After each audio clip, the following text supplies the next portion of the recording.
Bonjour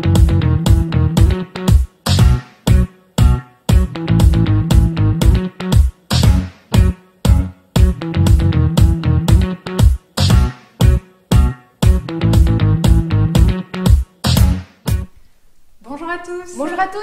Et bienvenue dans ce troisième module. Nous sommes partis et cette fois nous allons aborder du concret, de la matière, de la théorie et de la pratique.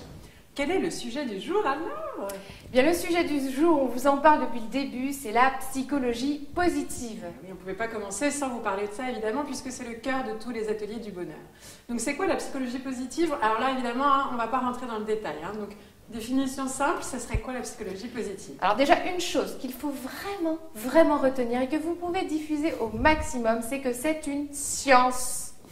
Mais attention, c'est une science dont les facteurs de recherche ne sont pas forcément similaires à la psychologie traditionnelle, puisque là, on va s'intéresser à tout ce qui fonctionne. Exactement. Donc des chercheurs, depuis quelques dizaines d'années déjà, s'intéressent à tout ce qui fonctionne chez l'être humain, dans les relations, dans les groupes, dans la société, dans le monde. Et donc du coup, au lieu de se dire « mais pourquoi est-il dépressif ?» ils vont se dire « mais pourquoi lui est-il heureux? Mais pourquoi cet enfant échoue à l'école? Non. Mais pourquoi celui-ci réussit ?» C'est juste un objet d'étude un petit peu différent. Et du coup, de ces points communs qu'on trouve chez les personnes qui sont épanouies, chez les enfants qui réussissent à l'école, les couples qui durent dans le temps, les personnes en bonne santé, les pays où les gens vivent le plus longtemps, etc. Quels sont leurs points communs et comment on peut développer ces ressources-là chez les individus pour qu'ils puissent eux aussi devenir plus épanouis, réussir. Et oui, parce que l'idée quand même est de récupérer ce qui fonctionne pour se les approprier à soi-même et augmenter son bonheur. Alors, il y a plein d'expériences de psychologie positive sur tous les sujets, notamment sur tous les domaines de la vie. Et c'est pour ça qu'on s'est dit qu'on allait vous en parler à partir d'une méthode de coaching positive que moi-même j'ai créée, que j'ai mis au monde. C'est un petit peu mon bébé.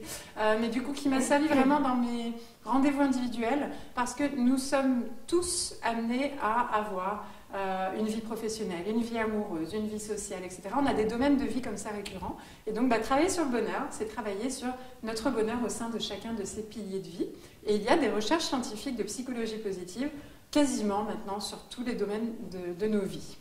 Donc, quels sont les 9 piliers de vie de la méthode des piliers de vie sur lesquels vous allez pouvoir vous appuyer pour animer vos ateliers du bonheur? Alors, sachant qu'il n'y a pas véritablement d'ordre, parce que pour moi, il n'y en a pas un qui est plus important que l'autre, tous y sont à travailler, donc on va commencer par celui qui me vient en premier dans ma tête, c'est le pilier de vie amoureuse. Voilà, donc par exemple, vie amoureuse, vous pouvez tout à fait citer des expériences comme dans les recherches scientifiques, il a été prouvé que les personnes les plus épanouies en amour et les secrets, en tout cas des couples qui durent dans le temps, ont quelques points communs, comme avoir des discussions profondes, donc c'est-à-dire des discussions aussi basées sur leurs émotions, et pas que, il y a les discussions sur l'appui et le bouton, mais pas seulement. Il y a des discussions sur ce que je vis, ce que je ressens, ce que j'attends de la relation, etc. Donc prendre le temps de discuter, ça peut paraître évident, mais n'empêche que c'est une clé qui peut vraiment sauver un couple. Une autre peut-être expérience sur le couple, moi que j'aime bien, c'est qu'ils ont souvent une relation de meilleur ami. Donc on a souvent tendance à dire c'est pas mon mari, c'est comme mon meilleur ami, mais sachez que c'est grâce à ça que vous pouvez durer encore plus longtemps dans votre couple. Par exemple, il y en a plein d'autres. On vous donnera plusieurs ressources aussi dans la formation avec des bouquins qui vous permettent d'aller plus loin sur chacun des thèmes. Et sinon, au pire des cas, on a aussi une formation entière dédiée à ça. Les essentiels de la psychologie positive en ligne, si vous voulez approfondir chaque sujet avec des expériences à l'appui. Autre pilier? Autre pilier, hygiène de vie. Alors, qu'est-ce que tu mettrais dans l'hygiène de vie en lien avec le bonheur? Alors, l'hygiène de vie, ça va être la santé. Donc, quel lien j'ai avec la santé? Alors, quand je dis la santé, c'est très large. Ça va être mon rapport avec les médicaments, mon rapport avec les médecins, mais mon rapport également avec l'alimentation. Parce que pour moi, maintenant, du coup, l'image que j'ai de l'alimentation, c'est vraiment santé. C'est de la santé pour le corps. Et donc là, en lien avec la psychologie positive, on peut parler de santé positive et donc aborder avec les gens des questions comme quelles sont vos meilleures ressources pour avoir une vie en pleine santé? Quelles sont les actions que vous faites, les rituels que vous avez qui contribuent à vous aider à avoir une bonne santé ou quels sont ceux que vous pourriez mettre en place pour? Quelles sont les personnes que vous connaissez qui sont les plus vivants, enthousiasmants, qui dorment bien, qui font du sport? Et oui, parce que là, tu parles du sport et effectivement, le sommeil et le sport sont aussi dans le pilier hygiène de vie. Voilà, donc vous pouvez vraiment, vous voyez, faire une séquence entière sur l'hygiène de vie. On a largement de quoi faire parler les gens sur le bonheur dans l'hygiène de vie. Alors après, allez, je vais aller sur le pilier vie professionnelle, parce que là aussi, ça concerne tout le monde, même si nous avons des statuts différents, puisque ça commence depuis je suis étudiant à je suis à la retraite. Donc du coup, peu importe l'état et le statut, vous allez aider les gens à travailler sur ce qu'ils aiment dans cette activité-là, dans ce statut-là, dans ce métier, cette reconnaissance, le salaire. Ou ce non-métier. Voilà, ou ce non-métier. Peu importe. Je peux être au chômage actuellement et me sentir bien, donc travailler aussi sur les valeurs, les forces qui vous aident à vous épanouir, à vous accomplir professionnellement. Là encore, il y a des recherches qui démontrent que, par exemple, les gens les plus épanouis au travail sont ceux qui trouvent du sens dans leur activité professionnelle. On passe à la suivante. Allez. Alors, vie amoureuse, vie professionnelle. Vie familiale. Vie familiale. Alors, vie familiale, là, vous pouvez parler vraiment de tous les liens de famille, mais sous l'angle positif, bien évidemment. Vous pouvez commencer par la psychogénéalogie positive, c'est-à-dire les ancêtres, quels étaient vos ancêtres les plus heureux, quelles sont les belles valeurs qu'ils ont transmises dans la famille. Les points communs que vous avez avec ces personnes dont vous êtes fiers parce qu'ils étaient particulièrement heureux. Et aussi, vous pouvez parler de la génération à venir, quelles sont les valeurs et les forces que vous avez envie de transmettre à vos futures générations. Voilà encore autant de sujets que vous pouvez aborder sous un angle positif pour favoriser le bonheur. Vie familiale, vie sociale. Vie sociale. Qu'est-ce que la vie sociale? Alors la vie sociale, ça va être cette vie qui nous fait nous sentir dans un mode trépidant. On voit des gens tout le temps au boulot. Au boulot, c'est une vie sociale aussi. Il y a les amis, le lien avec les autres de manière très globale. Et donc le bonheur avec les autres. Qu'est-ce que les autres m'apportent de bien? Qu'est-ce que j'aime apporter aux autres? Quel sens je trouve à mes relations? Quels sont les gens les plus importants pour moi? Pour qui j'ai le plus de gratitude, le plus d'amour? Avec qui j'aime le plus rire? On peut parler de nos relations aux autres pendant des heures là encore. Du moment que dans un atelier du bonheur, on en parle sous l'angle positif, encore une fois. Quoi qu'il arrive. Voilà. On a aussi tout ce qui nous concerne nous-mêmes. Et là, on va parler du pilier des plaisirs personnels. Alors, plaisir personnel? Plaisir personnel, toutes ces petites actions que vous réalisez, mais vraiment rien que pour vous.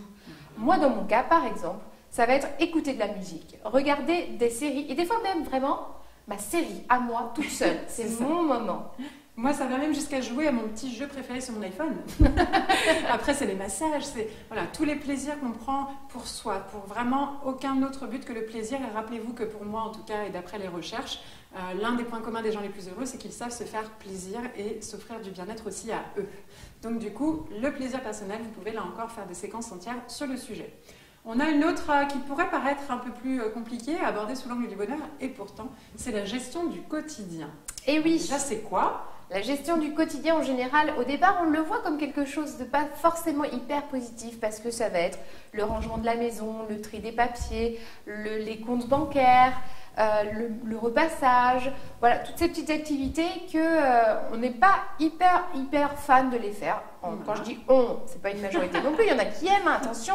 Par contre, une chose est sûre, c'est que la plupart du temps, on aime quand même quand c'est fait. Voilà. Et en plus, du coup, forcément, ça a un impact sur notre bonheur et c'est surtout ça qui est essentiel, c'est que si je ne prends pas soin de ma gestion du quotidien, ça peut carrément m'empêcher d'être heureux. Donc, du coup, là, on va travailler sur comment je peux être de plus en plus heureux en ayant un environnement dans lequel je me sens bien, une maison rangée à ma façon. Mais ça ne veut pas dire bien rangée, ça veut dire comment je me sens bien dans mon environnement, quel rythme j'aime avoir, quelle est ma relation à l'argent et quelle est la situation dans laquelle je me sens la plus confortable.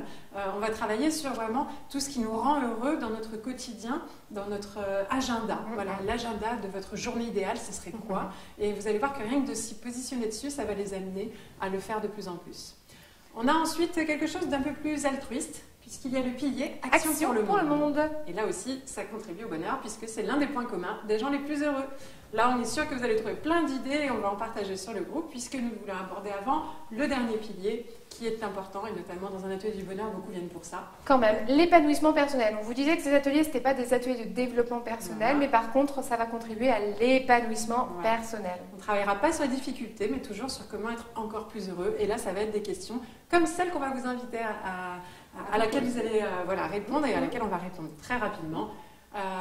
Du coup, qu'est-ce que j'aime le plus dans la vie? Donc, quelle est la chose que j'aime le plus? Si tu devais en un mot dire qu'est-ce que tu aimes le plus dans la vie, c'est l'amour. L'amour. Et moi, là, je dirais, ce qui me vient, c'est mes enfants. Voilà, c'est vraiment. Vous voyez, peu importe quoi, il n'y a pas de bonne ou de mauvaise réponse. On peut ça peut enchaîner tout un temps sur le sujet. Et on travaille sur qui on est, notre identité, notre image, notre bonheur, tout simplement. Donc tout ce qu'on va faire dans un atelier du bonheur est un petit peu quand même de l'épanouissement personnel, mais on peut en faire une séquence entière. Exactement. Mais dans ce cas-là, déjà, là, tout de suite maintenant, on vous invite à répondre à cette question dans la discussion. Vous, c'est quoi? On a envie de savoir, nous aussi. Et puis, on se retrouve pour la prochaine vidéo. À très vite. À bientôt.